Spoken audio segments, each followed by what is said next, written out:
আমাদের সংস্কৃতি, আমাদের সংস্কার সর্বদা থাকবে আমাদের সাথে। ভারতের মহান গ্রন্থ আর কাব্যের সম্পূর্ণ সংকলন। সাবস্ক্রাইব করুন তিলক।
আমি অশ্বত্থামাকে মেরে দিয়েছি।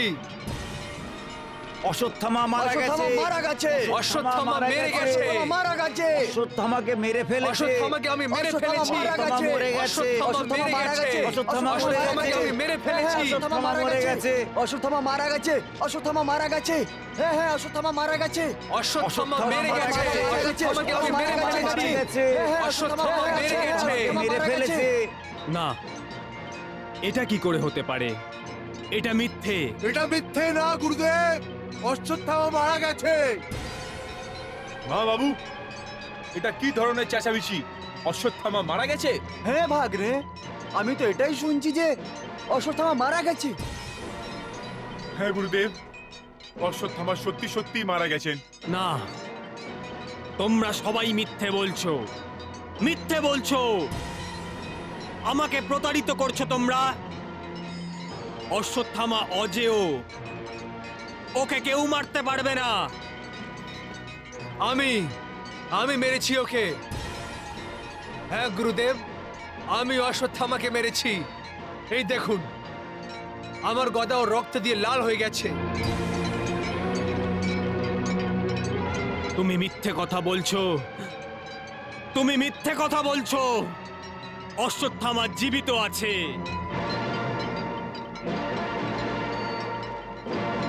তোমরা সবাই মিথ্যে কথা বলছো। আমি তোমার কথায় কি করে বিশ্বাস করব?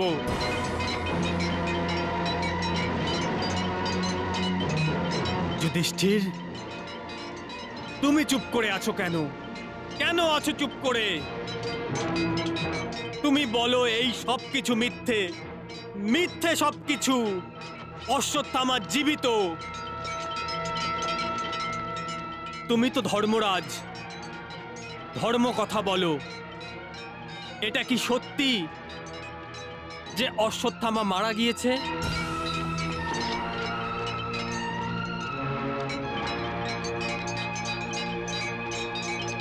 গুরুদেব, গুরুদেব, হ্যাঁ বড় ভ্রাতা, বলে দিন না ওনাকে যে অশ্বত্থামা মারা গেছে আর আমি নিজের এই গদা দিয়ে ওকে মেরে ফেলেছি।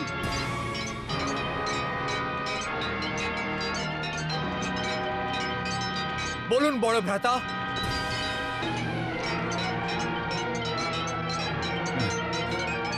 হ্যাঁ গুরুদেব। হ্যাঁ হ্যাঁ হ্যাঁ হ্যাঁ ধর্মরাজ, ধর্মরাজ, তুমি বলো সব মিথ্যে, মিথ্যে এই সব কিছু। এটা সত্যি গুরুদেব, অশ্বত্থামা মারা গেছে।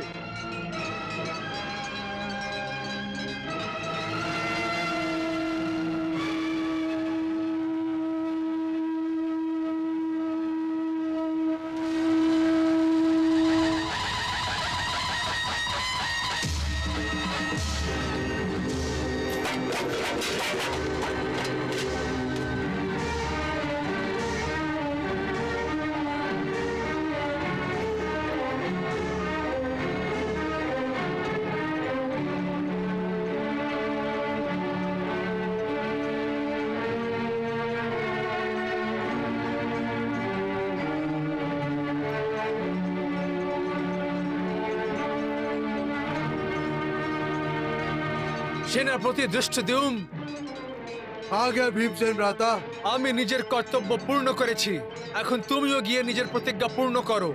তাড়াতাড়ি যাও, এই ধরনের অবসর তুমি 7 জন্মেও পাবে না। যেটা আজ্ঞা। সারথি এগিয়ে যাও।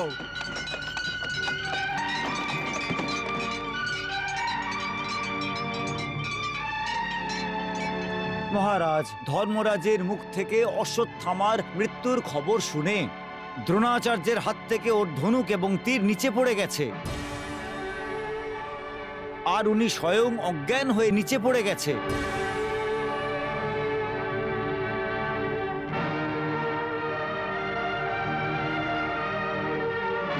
হে রাম,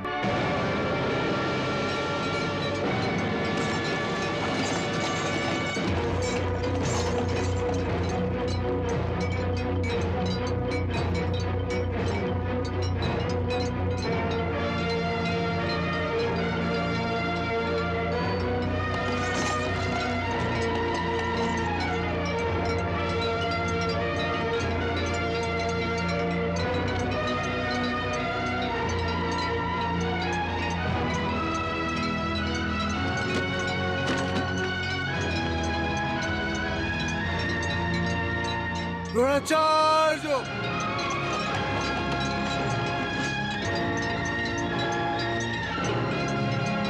দাঁড়াও ধৃষ্টদ্যুম্ন, দাঁড়াও! দ্রোণাচার্য!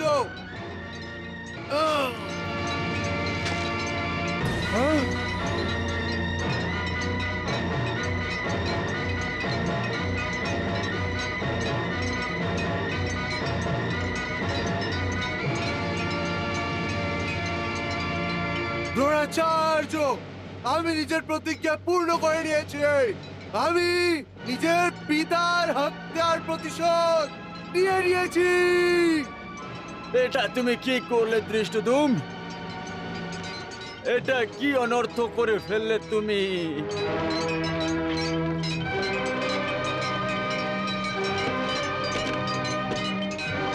সারথি, রথ চালাও। দ্রোণাচার্য মারা গেছে। গুরু দ্রোণাচার্য মারা গেছে। গুরু দ্রোণাচার্য মারা গেছে। দ্রোণাচার্য মারা গেছে। দ্রোণাচার্য মারা গেছে। দ্রোণাচার্য মারা গেছে। দ্রোণাচার্য মারা গেছে। দ্রোণাচার্য মারা গেছে। হ্যাঁ বাবু, চলুন চলুন আমরা গিয়ে সত্যি কথা জানার চেষ্টা করি। চলো সারথি।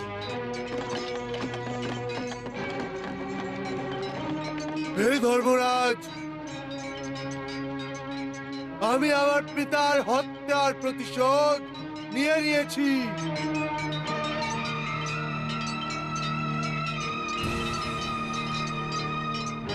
কেশব, আমার ধনুক বিদ্যা আজকে অন্ত হয়ে গেছে।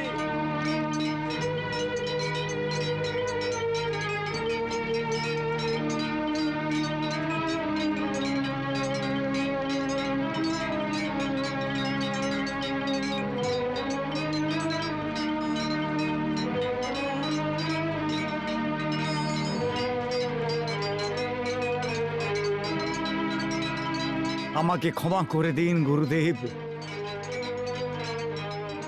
আমাকে ক্ষমা করে দিন।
গুরুদেব,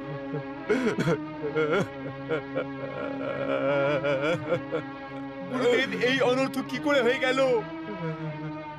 কিন্তু এইসব কি করে হলো?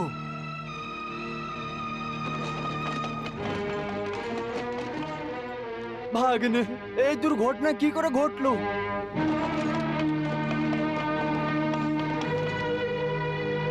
অশ্বত্থামা জীবিত আছে।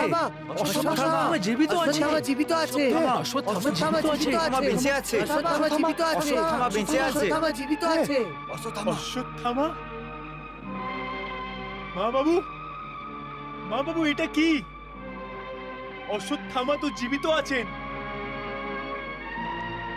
এখন বুঝেছি এই ঘটনা ঘটেছে কিভাবে।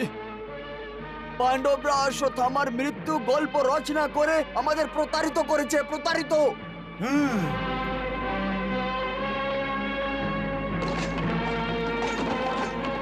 মহারাজ, অশ্বত্থামা জীবিত আছে। অশ্বত্থামা জীবিত আছে? তাহলে ধর্মরাজ এই কথা কেন বলেছিলেন অশ্বত্থামা মারা গেছে? এটা ষড়যন্ত্র গান্ধারী, এটা ষড়যন্ত্র। এই ষড়যন্ত্রই পুত্রমোহ দ্রোণাচার্যকে অজ্ঞান করে দিয়েছিল, আর তখনই দৃষ্টদ্যুম্ন ওনাকে বধ করে দেয়। কিন্তু একজন নিরস্ত্র এবং অচেতন যোদ্ধার উপরে প্রহার করা, সেটা তো ক্ষত্রিয়দের যুদ্ধের নিয়মের বাইরে। হ্যাঁ গান্ধারী, তুমিই দেখে নাও, পাণ্ডবরাও এখন অধর্মের পথে হাঁটছে।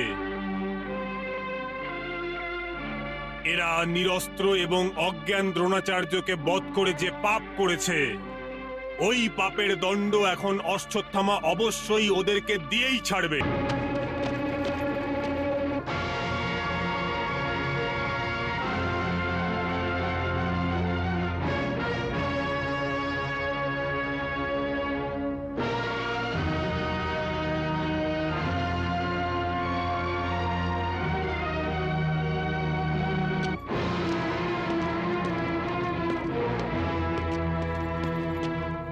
এটা কি হয়ে গেছে?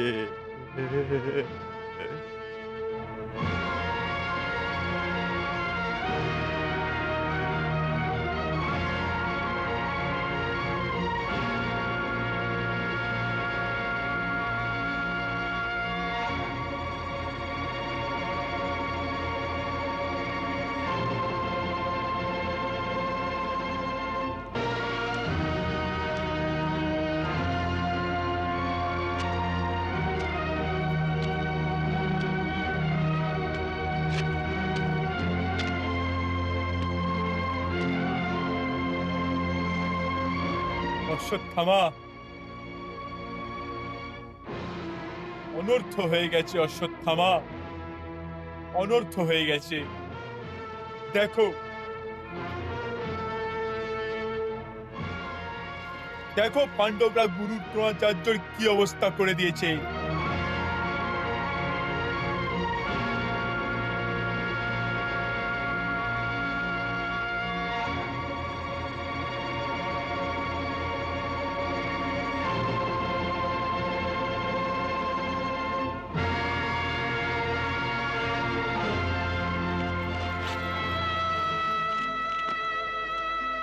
অশ্বত্থামা।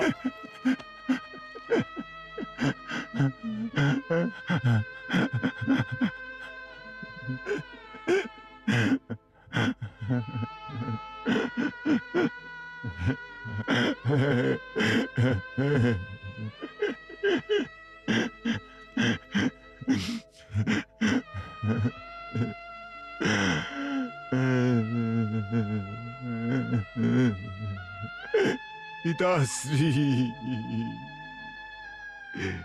এটা কি হয়ে গেল পিতাশ্রী? কি করে এই অনর্থ হয়ে গেল পিতাশ্রী? যার মাথার সম্মুখে কৌরব বংশের সমস্ত রাজকুমার এবং রাজাদের মাথা নত হয়ে যেত,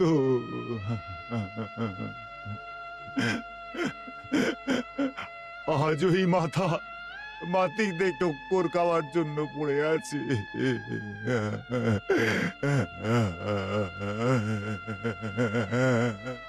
কৌরব বংশের গুরুর এত বড় অপমান, না পিতাশ্রী না।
আমায় ক্ষমা করে দিন পিতাশ্রী। আমি বেঁচে থাকতে আপনার এত বড় ঘোর অপমান হয়েছে, কিন্তু আমি আপনাকে কথা দিচ্ছি, আপনার এই ঘোর অপমানের প্রতিশোধ আমি অবশ্যই নেব।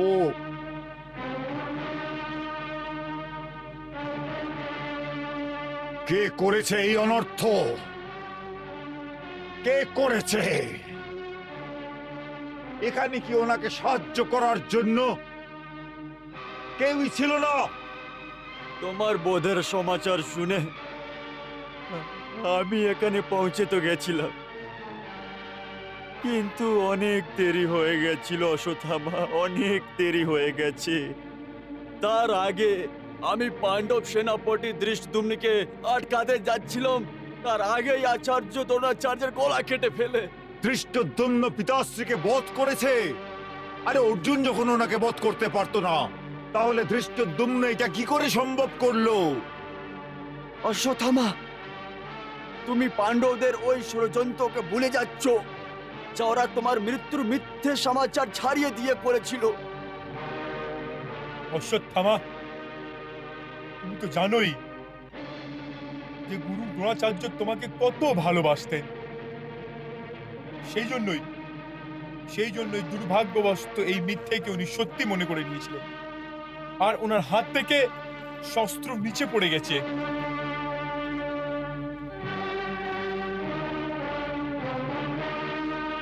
হ্যাঁ অশ্বত্থামা, মৃত্যুর আগে আচার্য নিরস্ত্র ছিলেন, আর উনি অচেত্য অবস্থায় পড়েছিলেন। নিরস্ত্র এবং অচেতন হয়ে পড়েছিল। দৃষ্টদ্যুম্ন নিজের তলোয়ার নিয়ে এগিয়ে আসে আর ও আচার্যকে বধ করে দেয়। ধৃষ্টদ্যুম্ন!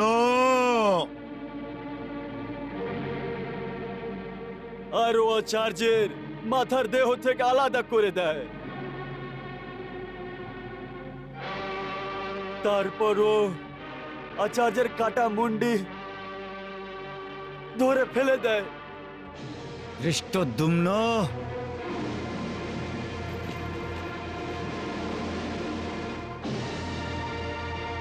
হে ধৃষ্টদ্যুম্ন! হে পাঞ্চাল! হে সমস্ত পাণ্ডবেরা! আমি নিজের স্বর্গবাসী পিতার মৃত্যুর শরীর এবং সমস্ত যোদ্ধাদের সাক্ষী রেখে এই প্রতিজ্ঞা করছি যে যেভাবে ষড়যন্ত্র করে তুমি আমার পিতার নির্মম হত্যা এবং ওনার যেভাবে অপমান করেছো, ওর শাস্তি দেওয়ার জন্য আমি তোমার থেকে প্রতিশোধ নেব আর সমস্ত পাঞ্চাল এবং সমস্ত পাণ্ডবদের ধর্ম অথবা অধর্মের সঙ্গে যে কোনো ভাবে বধ করব। হ্যাঁ, বধ করব।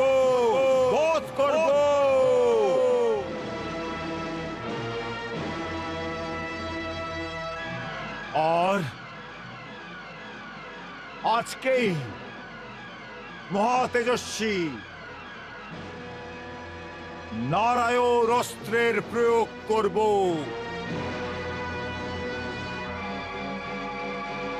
হ্যাঁ, নারায়ণ অস্ত্র। এর উত্তর অর্জুনের অস্ত্র ভাঙ্গারেও নেই।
ভ্রাতাশ্রী, হঠাৎ করে শঙ্খের ধ্বনি কেন শোনা যাচ্ছে? কৌরবদের হতাশ সেনাদের মধ্যে আবার কি করে প্রাণ উদয় হলো? কখনো কৌরবেরা আক্রমণ করতে তো আসছে না।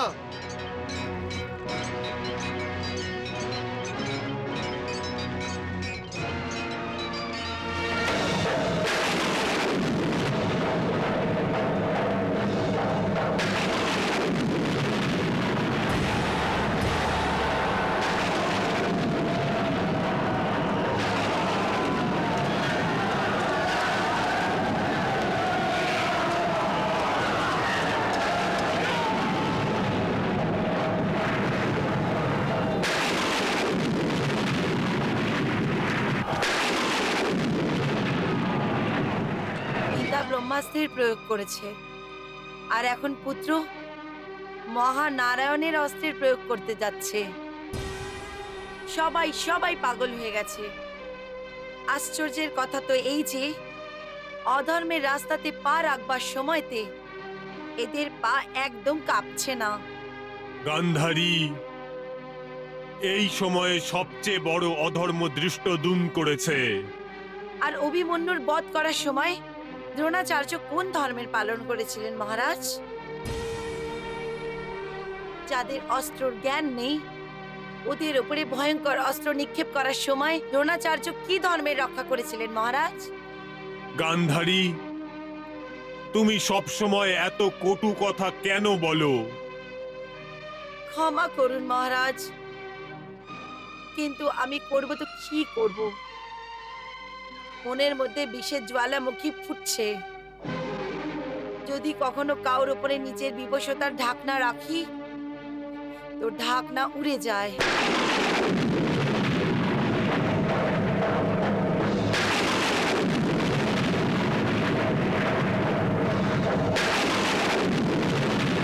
হে কাপুরুষ পাণ্ডবেরা, আমি তোমাদের মতো কাপুরুষ না যে সম্মুখে আসতে ভয় পাচ্ছে, তাই মিথ্যে কথা বলে কাউকে শস্ত্র ত্যাগ করিয়ে একজন নিরস্ত্রকে হত্যা করে দিয়েছ।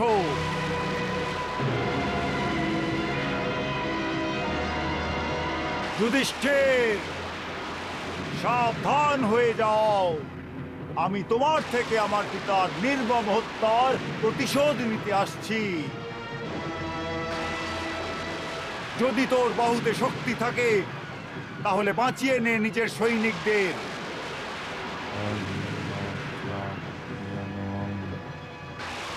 মনে হচ্ছে অশ্বত্থামা নিজের পিতার মৃত্যুর কারণে পাগল হয়ে গেছে।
এখন অশ্বত্থামার উপর কেউই অঙ্কুশ লাগাতে পারবে না, কেউ না। দেখুন দেখুন মা বাবু, পাণ্ডব সৈনিকরা কেমন ভীতগ্রস্ত হয়ে উঠেছে, ভীতগ্রস্ত।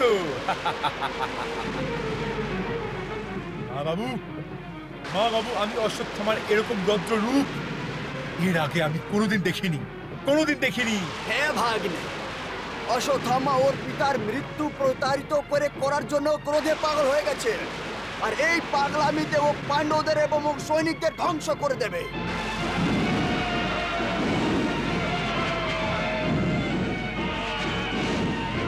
অশ্বত্থামা, বাহ! তোমার এই নারায়ণ অস্ত্রের উত্তর না অর্জুন দিতে পারবে আর না কৃষ্ণ। দেখুন মা বাবু, এই বীর পাণ্ডবদের অসহায়তা তো দেখুন।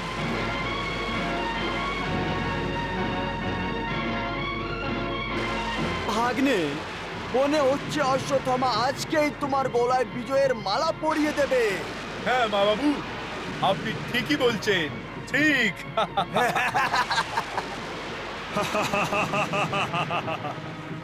যাকে আমরা কোনোভাবেই কোনো রকম গুরুত্ব দেইনি, ওই অশ্বত্থামা পাণ্ডবদের জন্য কাল হয়ে দাঁড়িয়েছে। আমার মতে এখন পাণ্ডবদের এই মহাধ্বংস থেকে আর কেউই বাঁচাতে পারবে না, কেউই বাঁচাতে পারবে না। হে সঞ্জয়, তুমি আমাকে এটা বলো যে নিজেকে সর্বশ্রেষ্ঠ ধনুর্বিদ মনে করা ওই অর্জুন নারায়ণ অস্ত্রের উত্তর দেওয়ার জন্য কি করছে? এখন আমি কি করব কেশব? নারায়ণ অস্ত্রতে কেউই লাগাম লাগাতে পারবে না। কোনো মানুষের মধ্যে এত ক্ষমতা নেই। আর কেউ লাগাম লাগাতে পারবে না, কিন্তু আমি জানি যে তুমি অবশ্যই লাগাম লাগাতে পারবে। তুমি তো স্বয়ং নারায়ণ, আর এই নারায়ণ অস্ত্র তোমারই তো অস্ত্র। হে বাসুদেব, নারায়ণ অস্ত্রকে ব্যর্থ করার পাণ্ডবদের সমস্ত চেষ্টা বিফল হয়ে গেছে। পাণ্ডবদের সৈনিকরা ধ্বংস হয়ে যাচ্ছে।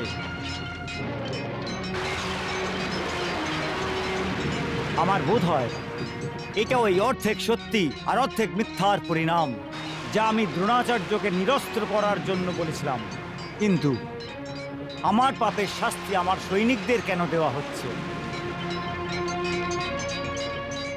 হে নারায়ণ, আমি ওই পাপের দণ্ড ভোগ করার জন্য তৈরি আছি। আমি সৈনিকদের সঙ্গে আপনার শরণে আসছি।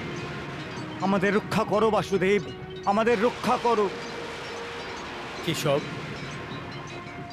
বড় ভ্রাতার প্রার্থনা স্বীকার করে নাও।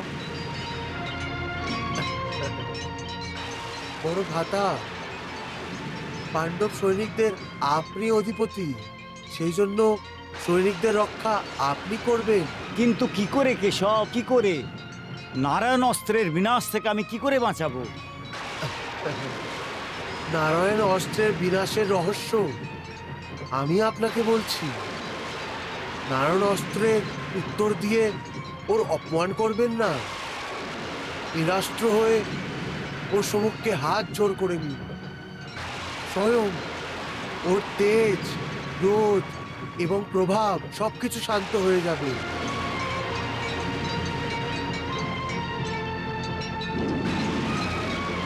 আপনিও এটাই করুন, আর আপনি নিজের সমস্ত সৈনিকদের নিরস্ত্র হয়ে রথ থেকে নিচে নেমে রণভূমিতে বিনম্রতার সহিত হাত জোর করে দাঁড়িয়ে থাকার আদেশ দিন। নারায়ণ অস্ত্র স্বয়ং শান্ত হয়ে যাবে। ঠিক আছে, আমি এই মুহূর্তে সৈনিকদের আদেশ দিচ্ছি।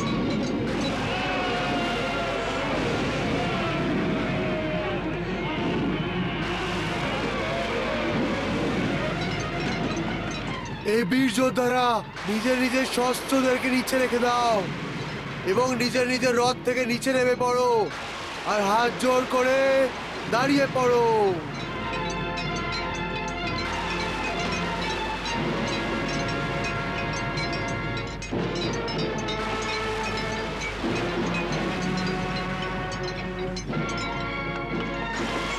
চলো সারথি, শস্ত্র নিচে রেখে হাত জোর করে নাও।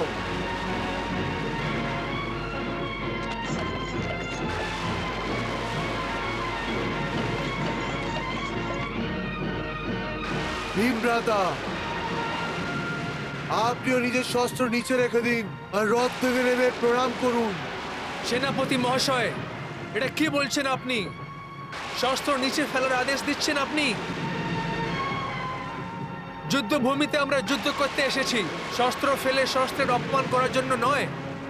আমরা যুদ্ধ করব, অবশ্যই যুদ্ধ করব। এই সময় যুদ্ধ করা উচিত না ভীমভ্রাতা। এই সময় যুদ্ধ করার নয়? তাহলে দুর্যোধনকে শান্তির প্রস্তাব পাঠানোর জন্য আছে? আমি আপনার ক্রোধ বুঝতে পারছি ভীমভ্রাতা, কিন্তু আপনি যেই কথা ক্রোধে বলেছেন ওটাও উচিত।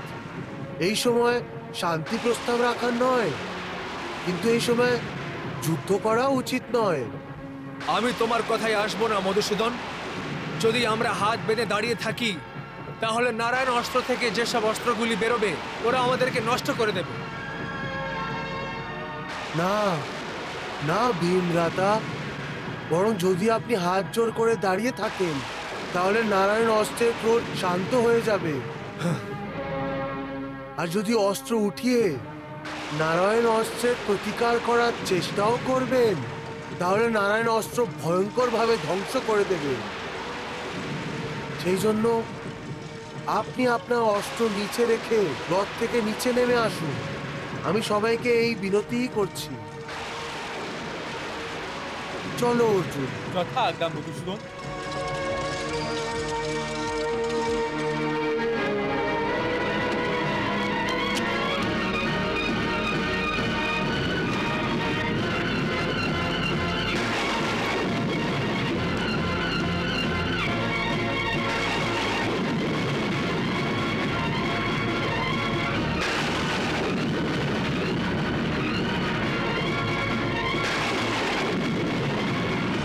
হে বীর এবং মহাবীরেরা, তোমরা সবাই নিজের অস্ত্র নিচে রেখে দাও আর নিজের রথ এবং ঘোড়া গাড়ি থেকে নিচে নেমে বিনম্রতার সহিত হাত জোর করে নাও। আমরা সবাই নারায়ণ অস্ত্রের শরণে যাব।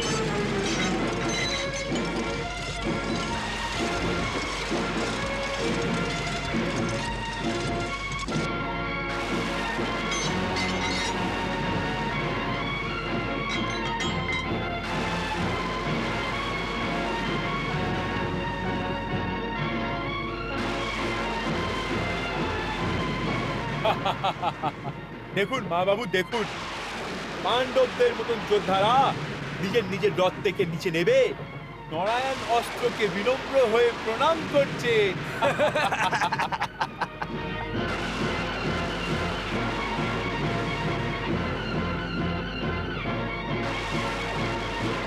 যদি কোনো যোদ্ধা যুদ্ধ না করে তা সত্ত্বেও আমি যুদ্ধ করব।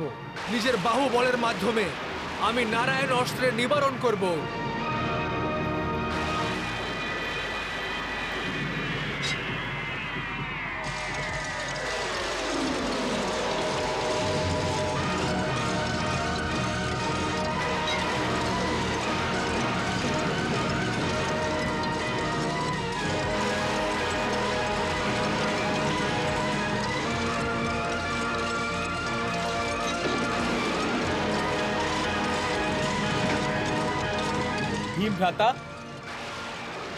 ভীম ভ্রাতা জিদ করেন না, বাসুদেবের কথা মেনে নিন আর গদা ফেলে নিচে নেমে আসুন। আপনি কি দেখছেন না, মাত্র যুদ্ধ করার কথা শুনেই নারায়ণ অস্ত্র তেজ বেড়ে গেছে? না অর্জুন, আমি যুদ্ধ করব, অবশ্যই যুদ্ধ করব। আমি এই গদা দিয়ে অশ্বত্থামার নারায়ণ অস্ত্রকে খণ্ড খণ্ড করে দেব।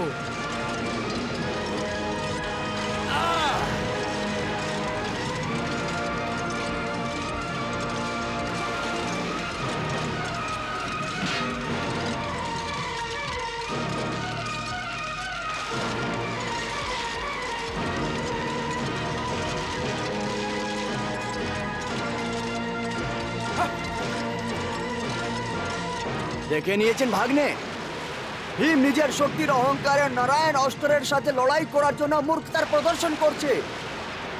বুদ্ধির শত্রুর ভীম কৃষ্ণ এবং অর্জুনের কথা শুনছেই না।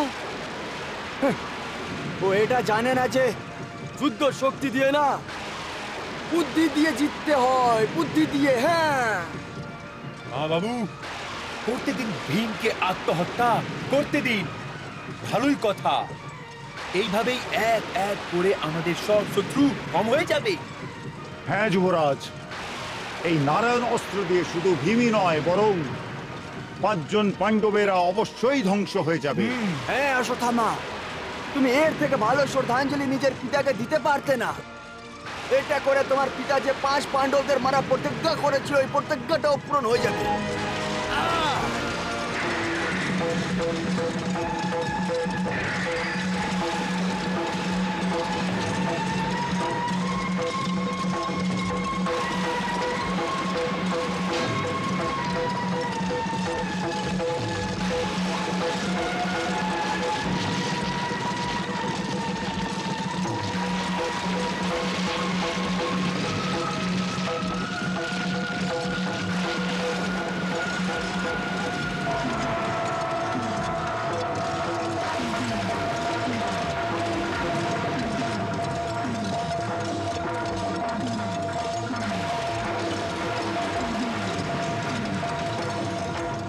ভীমভ্রাতা,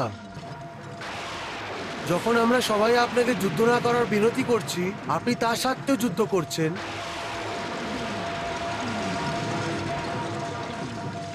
আপনি কি আমাদের সবার বিনতি স্বীকার করবেন না? ভীমভ্রাতা, যদি যুদ্ধ করে নারায়ণ অস্ত্রকে নষ্ট করা যেত, তাহলে কি অর্জুন যুদ্ধ করতো না?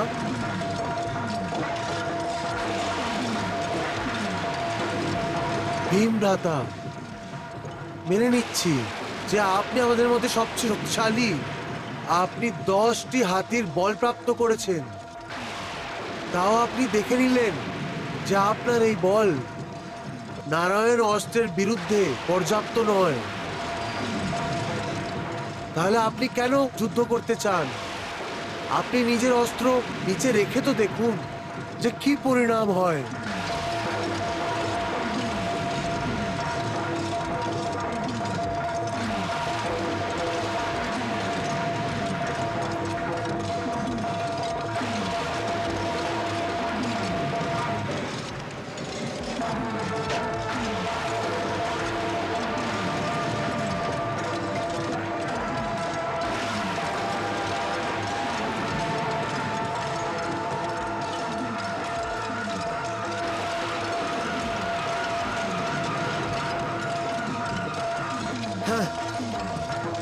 আচ্ছা, এখন আমার হাতে শস্ত্র নেই, আর আমি এখন রথেও বসিনি। এখন তো আমি লড়াইও করছি না।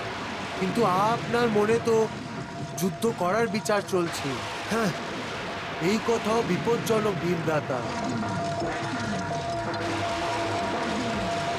যে বীর মন থেকেও নারায়ণ অস্ত্রের সাথে যুদ্ধ করার বিচারও রাখে, ও নিরস্ত্র হলে নারায়ণ অস্ত্র ওর বিনাশ করে দেয়।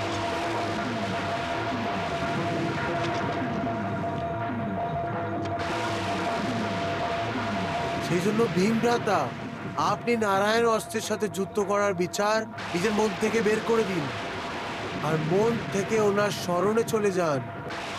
নারায়ণ অস্ত্র স্বয়ং শান্ত হয়ে যাবে।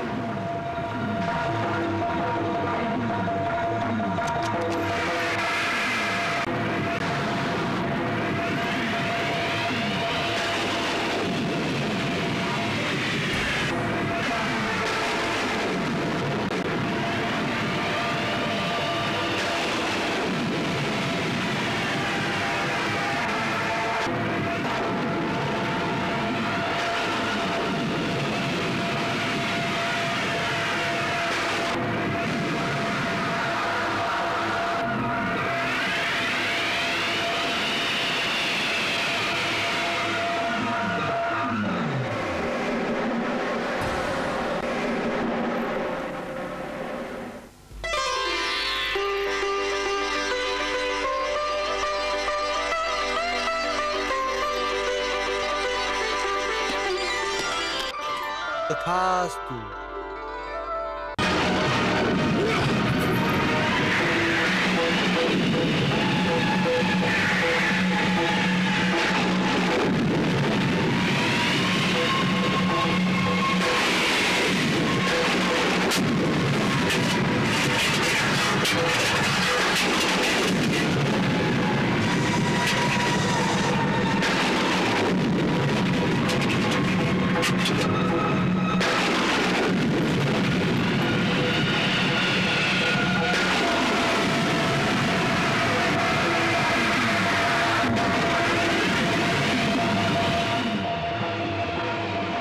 মাতা, তাও আপনি দেখে নিলেন যে আপনার এই বল নারায়ণ অস্ত্রর আগে পর্যাপ্ত না। তাহলে আপনি কেন যুদ্ধ করতে চান?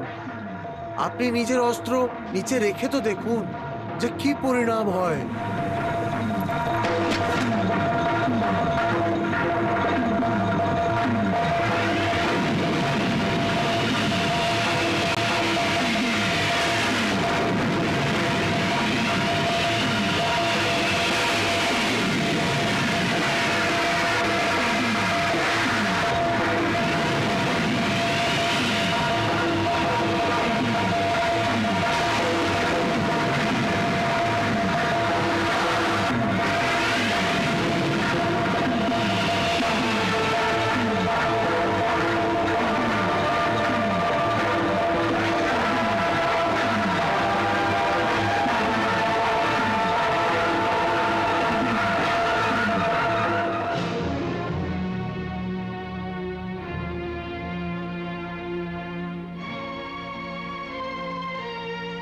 অশ্বত্থামা, একটি নারায়ণ অস্ত্র বিফল হয়েছে তো কি হয়েছে? এটাই সবচেয়ে ঘাতক অস্ত্র। সেই জন্য অশ্বত্থামা, তুমি আবার থেকে নারায়ণ অস্ত্র প্রয়োগ করো।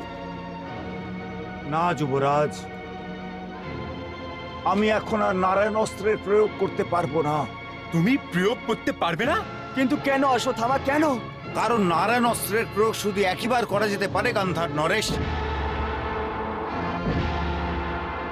আর যদি আমি আবার নারায়ণ অস্ত্রকে প্রকট করার চেষ্টা করি, তাহলে এই মহান অস্ত্র প্রকট হয়ে আমাকেই ধ্বংস করে দেবে। আর দ্বিতীয় কথা এই, যখন পাণ্ডবদের কাছে এই অস্ত্রের উত্তর আছে, তাহলে এই অস্ত্রকে প্রয়োগ করে কি লাভ হবে? কিন্তু এই অস্ত্রের উত্তর তো একটি রহস্য। হ্যাঁ যুবরাজ, এটাই রহস্য। পিতাশ্রীকে স্বয়ং নারায়ণ এই অস্ত্র প্রয়োগ করার সময় বলেছিলেন, আর পিতাশ্রীর আমি পুত্র, তাই আমাকেই এই অস্ত্র প্রদান করেছিলেন। আর এর উত্তরের রহস্যও বলেছিলেন। কিন্তু ওই রহস্যের সমাধান পাণ্ডবরা কি করে পেল? যুবরাজ, পিতাশ্রী এবং আমাকে ছাড়া এই পৃথিবীতে শুধু একটি ব্যক্তি আছে যার কাছে এই রহস্যের জ্ঞান আছে। কে? অর্জুন? না, কৃষ্ণ। কৃষ্ণ? হ্যাঁ যুবরাজ, কৃষ্ণ। কৃষ্ণ কৃষ্ণ কৃষ্ণ কৃষ্ণ কৃষ্ণ কৃষ্ণ। এই কৃষ্ণ তো যুদ্ধে অংশ না নিয়েও কৌরবদের ধ্বংস করে যাচ্ছে। অস্ত্র উঠিয়ে নিত তো কি জানি কি করে ফেলতো। নিরস্ত্র হয়েও ও কৌরবদের প্রত্যেক বিজয়ের সম্ভাবনাকে শেষ মুহূর্তে পরাজয়ে পরিণত করে দিয়েছে। যখন দুর্যোধন যুদ্ধের আগে কৃষ্ণের কাছে সাহায্য চাইতে গিয়েছিল, তখনও কৃষ্ণের চতুরঙ্গিনী যাদব সৈনিকদের নিয়ে এসেছিল। তখন আমি ভেবেছিলাম যে দুর্যোধন শাস্ত্র ওঠাবে না, এই ভেবে কৃষ্ণর থেকে চতুরঙ্গিনী যাদব সৈনিকদের শিকার করে বুদ্ধি দিয়ে কাজ করেছে। কিন্তু আজকে বুঝতে পারছি যে অর্জুন কত বুদ্ধিমান ছিল, যে চতুরঙ্গিনী যাদব সৈনিকদের ছেড়ে শুধু কৃষ্ণকেই চেয়েছিল। দুর্যোধন মনে করেছিল যে শ্রীকৃষ্ণ ওর শক্তি আর ওর 10,000 সৈনিকদের ছাড়া শূন্য হবে। এই জন্যে ও একাই শ্রীকৃষ্ণ জায়গায় ওনার 10,000 সৈনিকদের শিকার করে নিয়েছিল। ওই মূর্খ কি করে জানতো যে একলা শ্রীকৃষ্ণই কৌরবদের লক্ষ লক্ষ সৈনিকদের থেকে বেশি শক্তিশালী? তুমি ঠিক বলছো গান্ধারী।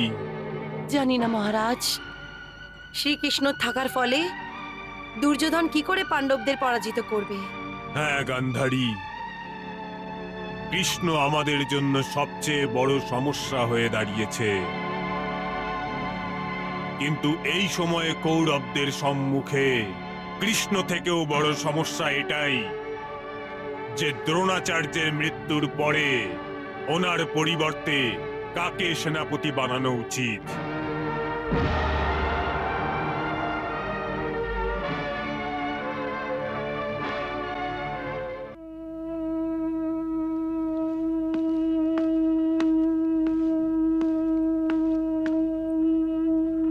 সূর্যাস্ত হয়ে গেছে, যুদ্ধ সমাপ্ত করো।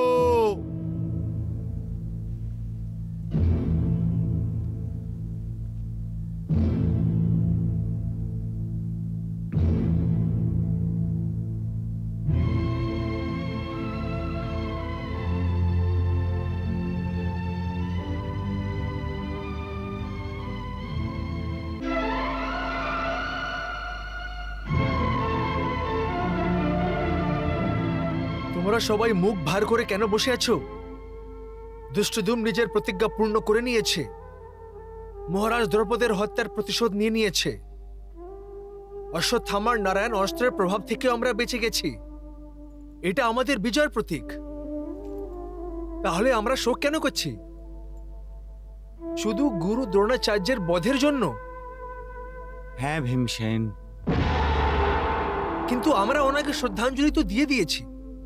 আর আপনারা সবাই এটা কেন ভুলে যাচ্ছেন?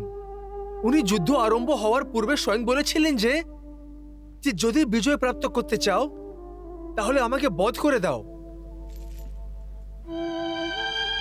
বোধহয় এটাই ওনার ইচ্ছে ছিল। তাহলে আমরা ওনাকে বধ করে কেন দুঃখী আছি? আমরা কি জিতের জন্য আনন্দিত হতে পারি না? আর ভ্রাতাশ্রী, আপনি সবচেয়ে বেশি দুঃখী কেন? এই জন্য যে আমাকে অধর্ম করতে হলো। গুরু দ্রোণাচার্যের বধের জন্য আমাকে মিথ্যে কথা বলতে হলো। সেটা পূর্ণরূপে মিথ্যে ছিল না। পূর্ণরূপে সত্যিও তো ছিল না ওটা, অর্ধেক মিথ্যে ছিল ওটা। কিন্তু অর্ধেক সত্যিও তো ছিল। আজকে এই অর্ধেক সত্যি আর অর্ধেক মিথ্যে আমাদের বাঁচিয়ে নিয়েছে। তা না হলে আজকে গুরু দ্রোণাচার্য জানি না কতটা ধ্বংস করে ফেলতেন। আমাদের আজকের জন্যই নয়, কালকের জন্যও ভাবতে হবে। ভীম ভ্রাতা ঠিকই বলছেন।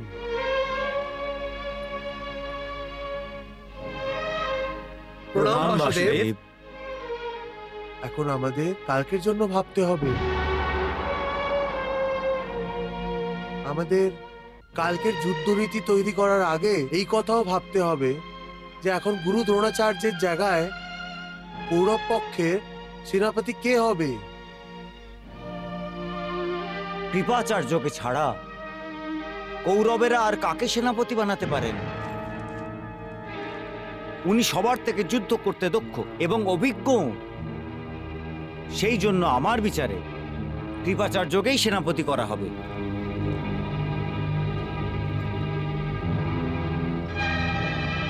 আজকে গুরু দ্রোণাচার্য বধ হয়ে যাতে এবং এর আগে পিতামার ভীষ্ম নিষ্ক্রিয় হয়ে যাওয়ার আগে আমরা দুজন দক্ষ এবং অভিজ্ঞ সেনাপতিদের হারিয়ে ফেলেছি। এর জন্য আমরা দুঃখিত, কিন্তু সবকিছু পাণ্ডবদের জন্য গৌরবের না, লজ্জিতর বিষয়। কারণ ওরা আমাদের সাথে ছল করেছে, ছল। হ্যাঁ ভাগ্নে, যে পাণ্ডবরা নিজেদের মহাশক্তিশালী ভাবে, ওই পাণ্ডবদের জন্য তো এটা ডুবে মরার কথা। কৌরব পক্ষের সেনাপতিকে সরানোর জন্য এদের শিখণ্ডী নামের স্ত্রী এবং অশ্বত্থামার নামের হাতের সাহায্য নিতে হয়েছে। পিতামহ ভীষ্ম এবং গুরু দ্রোণাচার্যের মতো বীরেদের ছল করে সরিয়ে দিয়ে পাণ্ডবরা এখন ভাবছে যে কৌরব পক্ষের যোদ্ধারা এখন কাঙাল হয়ে গেছে। কিন্তু পিতামহ ভীষ্ম যেভাবে প্রাণ হাতে নিয়ে যুদ্ধ করতেন, ওই ধরনের যোদ্ধা এখনো এখানে আছে। কিন্তু এই সময় প্রশ্ন এটা যে এক থেকে বড় এক সেনাপতিদের গুরু দ্রোণাচার্য জায়গায় কাকে সেনাপতি বানানো উচিত? কৃপাচার্যকে। আবার কাকে? উনি আমাদের মধ্যে সবচেয়ে বড়, উনি মহান এবং মহাশক্তিশালী, আর আমাদের আগের সেনাপতিদের মতো দক্ষ যোদ্ধাও উনি। কিন্তু উনিও এই রোগই আছে ওনার, যেই রোগ পিতামহ ভীষ্ম এবং গুরু দ্রোণাচার্যের শক্তিকে খোখলা করে রেখে দিয়েছে। অর্থাৎ অর্থাৎ অর্থাৎ পাণ্ডব প্রেম, এই প্রেমের কারণেই পিতামা ভীষ্ম এবং গুরু দ্রোণাচার্যের শস্ত্রের ধার শেষ হয়ে গেছিল। এরা সেই লোকই যারা যুদ্ধ শুরু হওয়ার আগে পাণ্ডবদের আশীর্বাদ করেছিল। সেই জন্য এখন আমি কোন পাণ্ডব পক্ষপাতীদের কৌরব সেনাপতির পদ প্রদান করার ভুল আমি আর করব না। আর সেই জন্য এই মন্ত্রণায় কৃপাচার্যকে ডেকে আমি আর কষ্ট দেব না। কিন্তু ভাগ্নে, হ্যাঁ, ওকে হতে পারে, ওকে হতে পারে যে পাণ্ডবদের সাথে নিজের সম্পূর্ণ শত্রুতার পালন করতে পারে।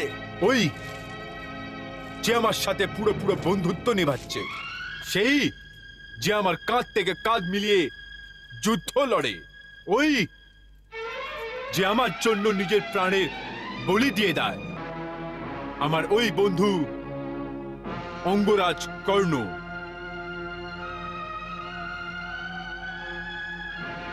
অঙ্গরাজ কর্ণ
রাজকর্ণ, আমি কৌরবদের রাজচিহ্ন সহিত এই তলোয়ারের সাথে তোমাকে কৌরব পক্ষের সেনাপতির পদ প্রদান করছি,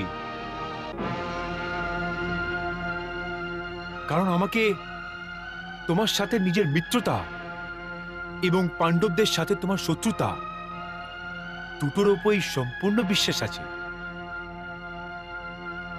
অভিনন্দন বন্ধু, অভিনন্দন। ধন্যবাদ যুবরাজ, যে তুমি আমাকে যোগ্য মনে করেছ। আমি তোমাকে ভরসা দিচ্ছি যে বিশ্বাস তুমি আমার উপরে করেছ, আমি তার সম্মান অবশ্যই রাখব। সেনাপতির এই মহান ঐতিহ্যকে এগিয়ে নিয়ে যাব, আর কৌরবরা বিজয়ী হোক দৃঢ়তার সাথে আমি চেষ্টা করব। সেনাপতি অঙ্গরাজ কর্ণের জয়, সেনাপতি অঙ্গরাজ কর্ণের জয়, সেনাপতি অঙ্গরাজ কর্ণের জয়, সেনাপতি অঙ্গরাজ কর্ণের জয়, সেনাপতি অঙ্গরাজ কর্ণের জয়, সেনাপতি অঙ্গরাজ কর্ণের জয়, সেনাপতি অঙ্গরাজ কর্ণের জয়।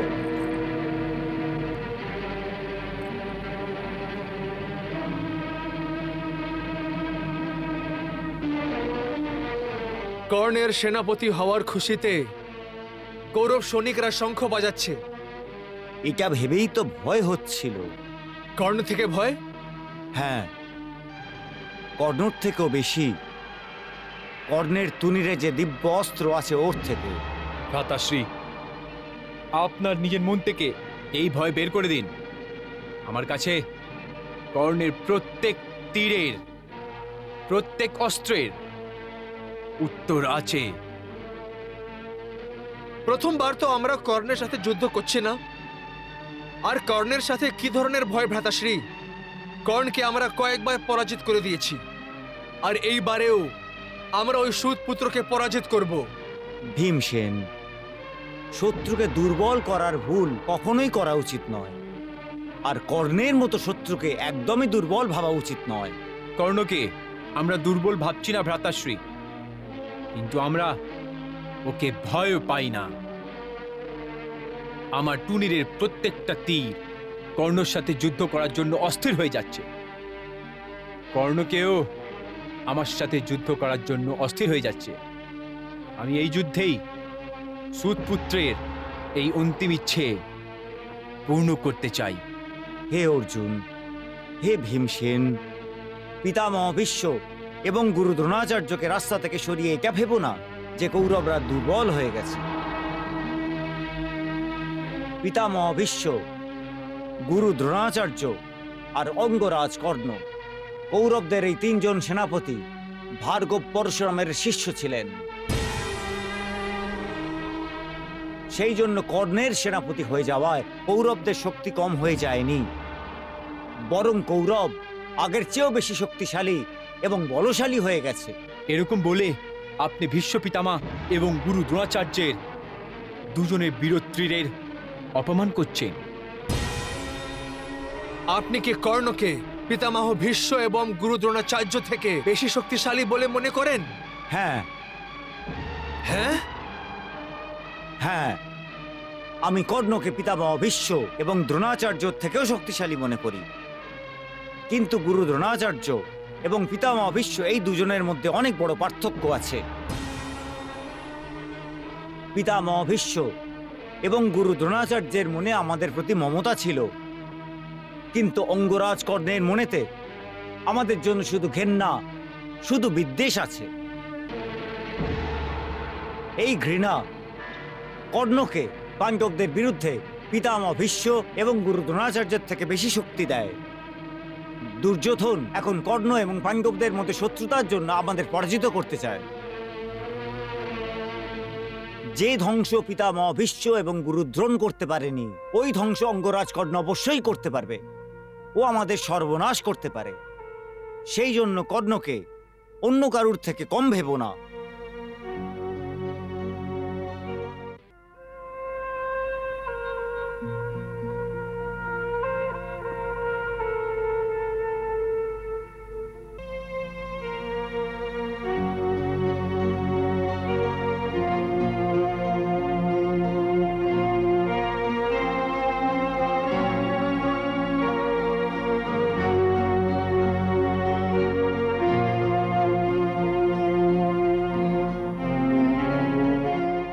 যুদ্ধভূমি থেকে গুপ্তচর এসেছেন, আপনারা অপেক্ষা করছেন। ঠিক আছে, তুমি যাও।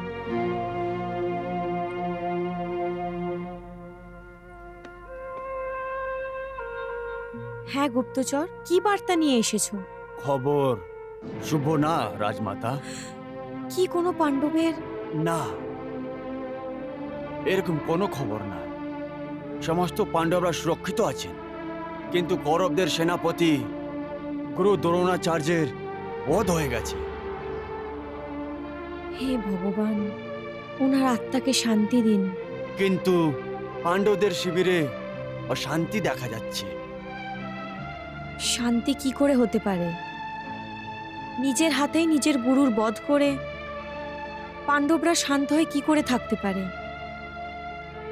কিন্তু কৌরবদের শিবিরের কি হচ্ছে? কৌরবদের শিবিরে প্রতিশোধের আগুন জ্বলছে, আর গুরু দ্রোণাচার্যের মৃত্যুর প্রতিশোধ নেওয়ার জন্য মন্ত্রণা চলছে। কিন্তু দ্রোণাচার্য জায়গায় সেনাপতি কাকে বানানো হয়েছে? অঙ্গরাজ কর্ণকে। কি? হ্যাঁ রাজমাতা। কর্ণকে? হ্যাঁ রাজমাতা।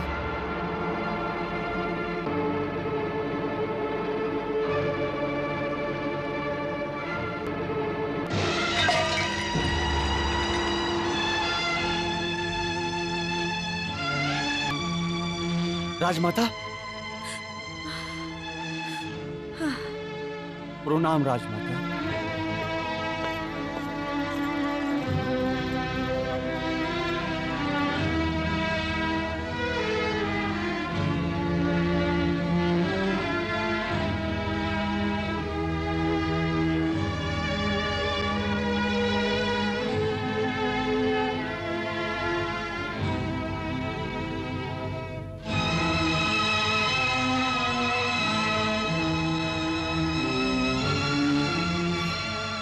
হে প্রভু, এসব কি হচ্ছে? এটা কি ধরনের খেলা খেলছো তুমি? আমি জানি এই নাটকের সূত্রধর তুমি, কিন্তু এই নাটকের কোন অধ্যায় আরম্ভ করে দিয়েছো তুমি? ভাইকে ভাইয়ের শত্রু বানিয়ে একে অপরের সম্মুখে এনে দাঁড় করিয়ে দিয়েছো। 5 জন পাণ্ডবের সম্মুখে কর্ণকে এনে দাঁড় করিয়ে দিলে। এখন আমি কি করব? কি করে আটকাবো এই মহাযুদ্ধকে? হে ভগবান, তুমি ভালোভাবে জানো যে আমারই গর্ভ থেকে জন্ম নেওয়া ভাইদের মধ্যে এই যুদ্ধকে আমি আটকাতে পারবো না। আমি আটকাতে পারবো না। আমি জানি যে আমি দোষী নিজের পুত্রদের কাছে, যাদের আমি এটাও বলতে পারবো না যে কর্ণ এবং পাণ্ডব আসলে ভাই ভাই। আর সবচেয়ে বেশি দোষী আমি কর্ণের, যাকে আমি এটাও বলতে পারবো না যে আমি ওর মা, ওর দুর্ভাগা মা।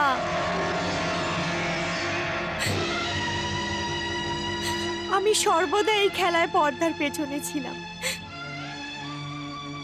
আর তোমার কাছেও এই বিনতি করতাম যে এই গোপন কথায় সর্বদা পর্দা ফেলে রেখো।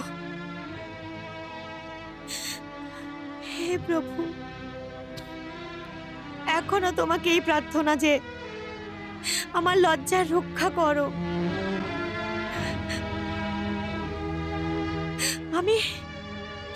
আমি কোন মুখে কর্ণকে বলবো যে আমি ওর মা?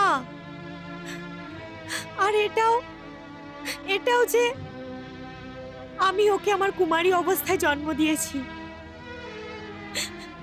না প্রভু, না। একজন মা নিজের পুত্রের সম্মুখে কি করে এত নির্লজ্জ হতে পারে? কি করে এত নির্লজ্জ হতে পারে?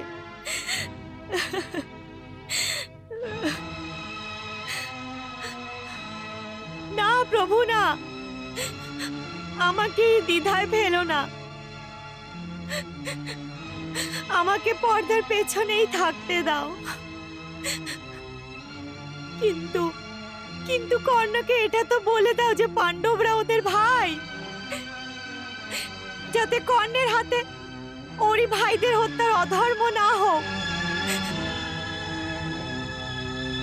হে প্রভু, তুমি তো ধর্মের রক্ষা করার জন্যই এসেছো, তাই না? তাহলে কি নিজের ধর্মের রক্ষা করবে না? কর্ণকে কি এটা বলবে না যে পাণ্ডবরা ওর ভাই? কর্ণের হাতে ওর ভাইদের হত্যার অধর্ম হতে দিও না প্রভু। কর্ণকে আটকিয়ে নাও, কর্ণকে অধর্ম করতে থেকে আটকে নাও। আটকাও কর্ণকে, কর্ণকে অধর্ম করতে দিও না প্রভু।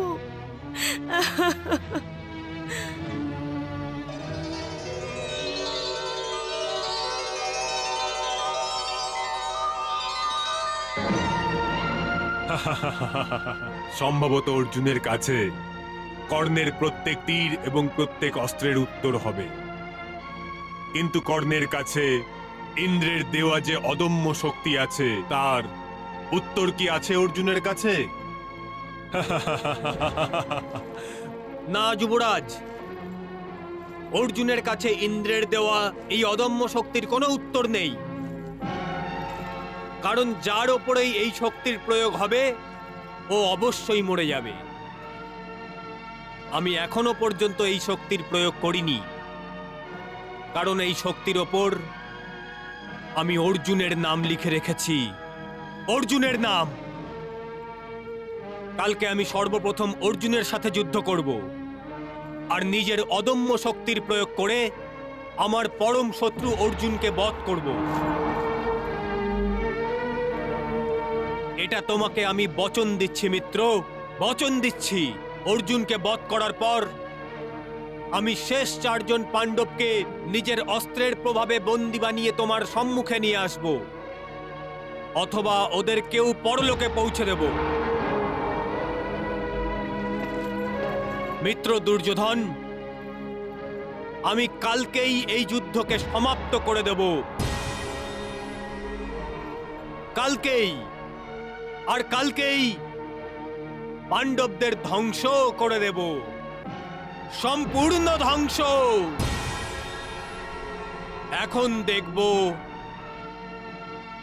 এখন আমি দেখব যে কে আমাকে আটকায়, কে আটকাবে আমাকে।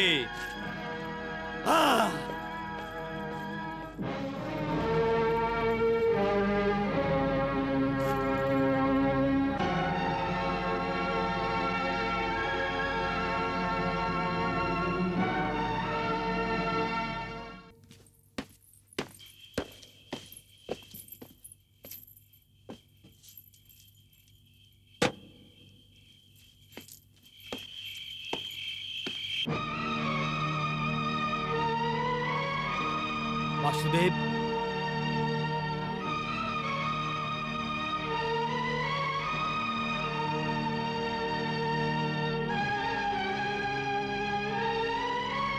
বাসুদেব, আপনি আর এখানে? হ্যাঁ কর্ণ, তোমার সাথে দেখা করতে এসেছি। আমার সাথে? পাণ্ডবরা কি আবার আপনাকে শান্তির প্রস্তাব দিয়ে পাঠিয়েছে? শান্তির না, মিত্রতার প্রস্তাব নিয়ে এসেছি নিজের দিক থেকে। কিন্তু আপনি অন্য শিবিরে এসে গেছেন, এটা তো শত্রুর শিবির। কর্ণ, যুদ্ধের নিয়ম অনুযায়ী সূর্য অস্ত থেকে নিয়ে সূর্য উদয় পর্যন্ত কেউ কারোর শত্রু হয় না। সেই জন্য সূর্য উদয় হওয়া পর্যন্ত আমরা শত্রুতার কথা ভুলে গিয়ে কেননা মিত্রতার কথা বলি। অর্থাৎ আপনি সূর্য অস্ত যাওয়ার পর রাতের অন্ধকারে মিত্রতার প্রস্তাব নিয়ে এসেছেন। কর্ণ, মিত্রতা কোনো পাপ নয় যার জন্য রাত্রির অন্ধকারের প্রয়োজন হয়, আর এমনিও অন্ধকারেরও আলোর প্রয়োজন হয়। সেই জন্য এই রাত্রির অন্ধকারকে যদি আমাদের মিত্রতার রূপী প্রদীপের আলো পেয়ে যায় তাহলে কি কোনো সমস্যা হবে? যতক্ষণ পর্যন্ত যুদ্ধ সমাপ্ত না হয়, শত্রুর সাথে না তো বন্ধুত্ব হয় আর না কোনো সন্ধি হতে পারে। সেই জন্য আমি এই যুদ্ধ সমাপ্ত করার জন্য একটি যোজনা নিয়ে এসেছি। না কেশব, এখন পরিকল্পনার আর সময় নেই। যুদ্ধ আরম্ভ হয়ে গেছে। যুদ্ধের মাঝপথে এখন কেউই আটকাতে পারবে না। একজন পুরুষ আছে যে এটাকে আটকাতে পারে, আর যদিও চায় তাহলে এই যুদ্ধকে সমাপ্তও করতে পারে। সে কে? তুমি। আমি? হ্যাঁ কর্ণ, তুমি। ওটা কি করে? কর্ণ, ভীষ্ম পিতামহ এই যুদ্ধে ধর্ম কাটার মতো ছিল, যে দুটি পালাকে এক জায়গায় সমান সমান ভাবে রেখেছিলেন। তা সত্ত্বেও উনি কৌরব সৈনিকদের ভিত্তিস্তম্ভ ছিলেন। কিন্তু এখন যুদ্ধভূমিতে ভীষ্ম নেই, তাহলে ভিত্তিস্তম্ভ কে হবে তুমি কি জানো? পিতামহ ভীষ্মের পরে তোমার সাহায্য ছাড়া এই যুদ্ধকে এগিয়ে নিয়ে যাওয়ার কথা দুর্যোধন ভাবতেও পারত না। সেই জন্য এই যুদ্ধ আর এই যুদ্ধের পরিণামে যা হবে, ভীষণ ধ্বংসকে আটকাবার শক্তি শুধু তোমার কাছেই আছে। হ্যাঁ কর্ণ, আর এর জন্য তোমার কাছে দুটি বিকল্প আছে। একটি এই যে তুমি এই যুদ্ধে কোনোভাবে অন্তর্ভুক্ত হওয়ার কথা অস্বীকার করে দাও, আর দ্বিতীয়টি এই। দ্বিতীয় এটা যে আমি পাণ্ডবদের জন্য যুদ্ধ করি? একদম এটাই। বাসুদেব, আপনার মস্তিষ্ক তো ঠিক আছে। আমি তো শুধু মজা করে এটা বলেছিলাম, কিন্তু আপনি এটা কি করে ভেবে নিলেন যে আমি কৌরবদের ছেড়ে পাণ্ডবদের মধ্যে এসে যাব? আমি এই কথা এই জন্য ভেবেছি যে তুমি একজন সত্যিকারের বীর, আর একজন সত্যি বীর কখনো অধর্মের সাহায্য করতে পারে না। যে সত্যিকারের বীর হয় ও সর্বদা ধর্মের পক্ষে থাকে। সেই জন্য আমার বিশ্বাস আছে যে তুমিও পাণ্ডবদের হয়ে লড়াই করবে, কারণ ধর্ম পাণ্ডবের পক্ষে আছে। বাহ বাসুদেব, বাহ! আপনি ধর্মের দোহাই দিয়ে একজন মিত্রকে অন্য মিত্রের সাথে যুদ্ধ করার প্রেরণা দিচ্ছেন। কর্ণ, তুমি অধর্মীদের সাহায্য করছো, তুমি নিজের পথ ছেড়ে পথভ্রষ্ট হয়ে গেছো। সেজন্য আমি তোমাকে শুধু ধর্মের রাস্তা দেখাচ্ছি। ভালো ধর্মের রাস্তা দেখাচ্ছেন আপনি বাসুদেব। একজন মিত্রের পিঠে ছুরি মারতে বলছেন? একটা কথা বলুন বাসুদেব, যখন আপনি স্বয়ং অর্জুনের সাহায্য করে নিজের মিত্রতা পালন করছেন, তখন আপনি আমাকে কেন মিত্রতা পালন করতে আটকাচ্ছেন? শুধু ধর্মের জন্য। ধর্ম মিত্রতার থেকে বড় হয় কর্ণ। কিন্তু আমার জন্য মিত্রতাই পরম ধর্ম। আর কোন ধর্ম মিত্রতার চেয়ে বড় হয় না মধুসূদন। আমি ওই দিনকে কি করে ভুলে যেতে পারি যখন সবাই আমাকে সুতপুত্র বলে তিরস্কার করে আমার থেকে চোখ ফিরিয়ে নেয়, আর আমি একলা হয়ে গিয়েছিলাম। তখন এই দুর্যোধনই আমার হাত ধরেছিল, আমাকে অঙ্গদেশের রাজা বানিয়ে আমার মান সম্মান বাড়িয়েছিল, আমার গুরুত্ব বাড়িয়েছিল। আর আপনি আমাকে শেখাচ্ছেন আমি এমন মিত্রের সঙ্গ ছেড়ে দিই? এই মিত্রতার উপরে আমি ধর্মকেও জলাঞ্জলি দিতে পারি। এর অর্থ এই হলো যে তুমি নিজের মিত্রতার জন্য তোমার মাতাকেও ত্যাগ করতে পারো। মাতা? আর যুদ্ধের কথা বলতে বলতে আপনি হঠাৎ করে মাতার কথা কেন বলছেন? বোধহয় আপনি জানেন যে আমার মাতা আমার দুর্বলতা। কেশব, আমরা যুদ্ধভূমিতে দাঁড়িয়ে আছি, সেই জন্য যুদ্ধ সম্বন্ধে যা ইচ্ছে বলুন, কিন্তু এর মধ্যে আমার মাতাকে টেনে আনবেন না। তোমার মায়ের সম্বন্ধ এই যুদ্ধের সাথেই আছে, সেজন্য আমি তোমাকে অন্ধকারে রাখতে চাই না। যেই রহস্যকে জানার জন্য তুমি আজীবন ঘুরে বেড়াচ্ছিলে আর জানার চেষ্টা করার পরও জানতে পারোনি, ওই রহস্য, হ্যাঁ ওই রহস্য আজকে আমি তোমাকে বলতে চাই। কিন্তু আমি এই কথা কি করে বিশ্বাস করব আপনি যা কিছু বলবেন তা সবই সত্যি হবে? আপনি পাণ্ডবদের জন্য মিথ্যা কথাও বলতে পারেন কেশব। তাহলে কি এটাও মিথ্যে যে তুমি সূর্যপুত্র? আর কি এটাও মিথ্যে যে তোমার মাতা তোমার জন্ম নেওয়ার সাথে সাথে তোমাকে নদীতে ভাসিয়ে দিয়েছিল? তাহলে আপনি সব জানেন? হ্যাঁ। কিন্তু আমার মাতার সম্বন্ধ এই যুদ্ধের সাথে কি করে আছে? এটা তো তুমি তখন জানতে পারবে যখন তুমি তোমার মাতার নাম জানতে পেরে যাবে। বলো, তুমি কি তোমার মাতার নাম জানতে চাও? অবশ্যই জানতে চাই কেশব, অবশ্যই জানতে চাই। কিন্তু তুমি তো তোমার মাতাকে ঘৃণা করো। হ্যাঁ হ্যাঁ, এটা সত্যি যে আমি আমার মাতাকে ঘৃণা করতাম, কারণ উনি আমাকে জন্ম দেওয়ার পরেই ত্যাগ করেছিল। কিন্তু যখন পিতাশ্রী আমাকে এটা বলেছিল যে এটা করার জন্য বাধ্য হয়ে গেছিল, তারপর আমার এই ঘৃণা নিজের থেকেই সমাপ্ত হয়ে গেল। হতে পারে যে উনি জানেই না যে আমি এই সময় কোথায়। উনি জানেন। উনি জানেন? কে সে? বলুন না কেশব, ওনার নাম কি? তুমি তোমার মাতার নাম শুনতে পারবে না। কেন শুনতে পারবো না? বেহোশ হয়ে যাবে তুমি ওনার নাম শুনে।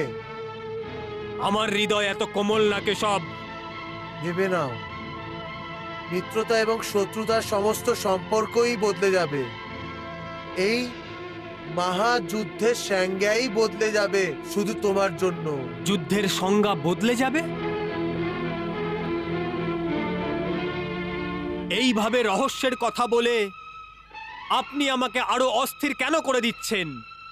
আমার এই ব্যাকুলতাকে আর বাড়াবেন না। বলুন না কি নাম আমার মাতার, বলুন। ঠিক আছে, তোমার মধ্যে যদি শোনার সাহস থাকে তাহলে শোনো। হ্যাঁ, বলুন না। তোমার মাতার নাম হচ্ছে... দাঁড়িয়ে পড়লেন কেন বাসুদেব? বলুন না আমার মাতার নাম। কুন্তি।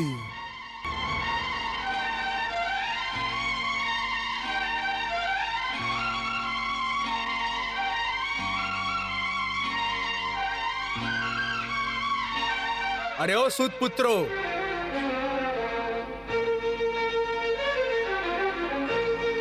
যেভাবে যজ্ঞের অগ্নির সম্মুখে যজ্ঞের প্রসাদকে কুকুর স্পর্শ করতে পারে না, ওইভাবেই কোনো রাজ্যকে উপভোগ করার অধিকার তোর নেই।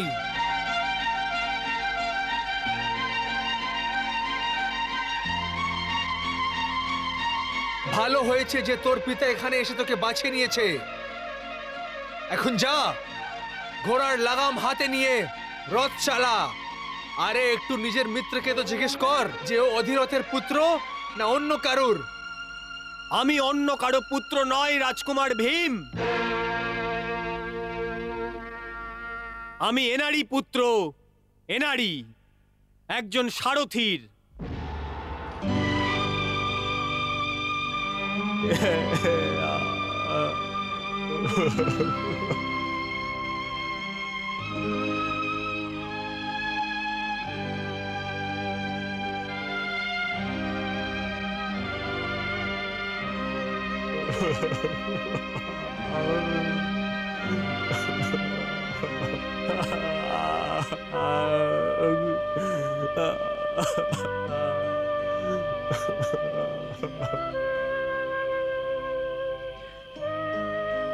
কর্ণ, আমি তোমাকে আগেই বলেছিলাম যে তোমার মাতার নাম শুনে তুমি বেহোশ হয়ে যাবে। মিত্রতা এবং শত্রুতার সমস্ত সম্পর্কই বদলে যাবে। এই মহাযুদ্ধের সংজ্ঞাই বদলে যাবে শুধু তোমার জন্য। এখন তো তুমি বুঝতে পেরেই গেছো যে তোমার মাতার নাম তোমাকে বলা কেন প্রয়োজন হয়ে গেছে।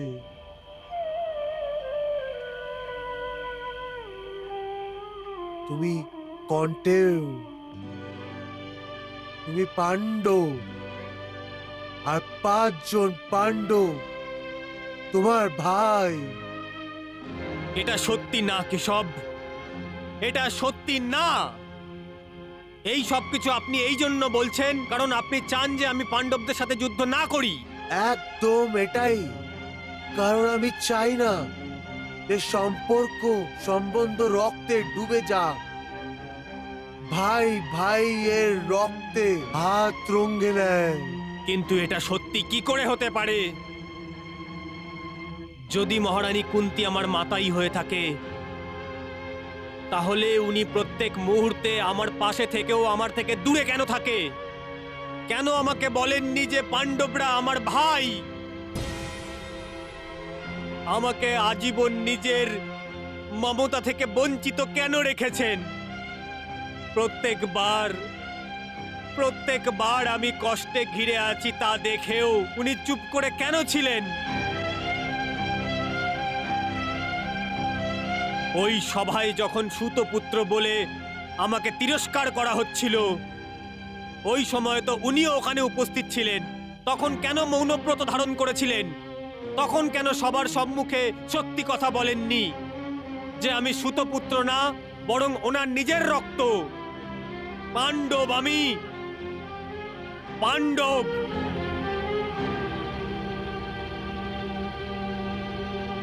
কেশব, যদি আমি ওনার পুত্র হতাম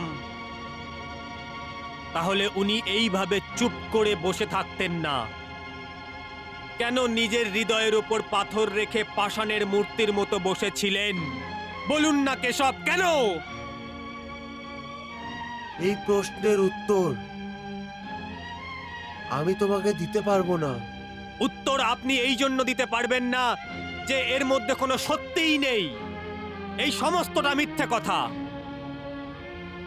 কেশব, আমি তো মনে করেছিলাম যে আপনি আমাকে পাণ্ডবদের পক্ষে করে আমার শক্তির লাভ ওঠাতে এসেছেন,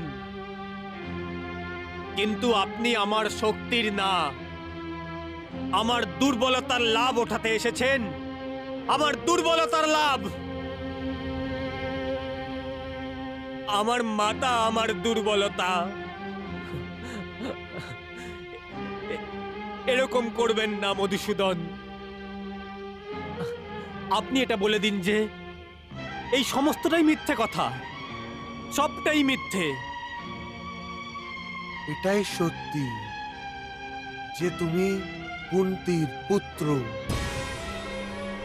আজ পর্যন্ত উনি সবার সম্মুখে তোমাকে কেন স্বীকার করেনি, এই প্রশ্নের উত্তর দেওয়ার আজ্ঞা মর্যাদা আমাকে দেয়নি। তোমার এই কেনর উত্তর বোধহয় তোমার মাতাই তোমাকে দিতে পারেন।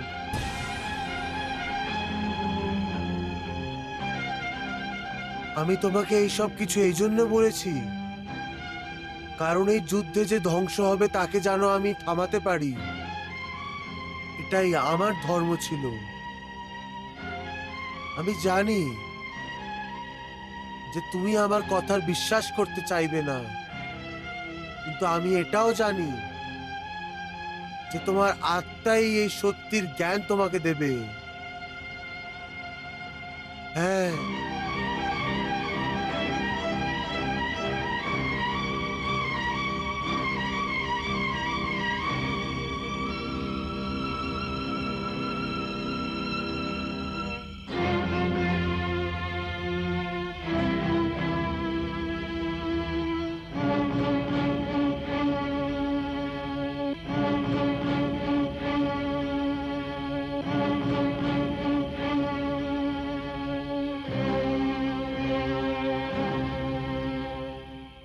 কৃষ্ণ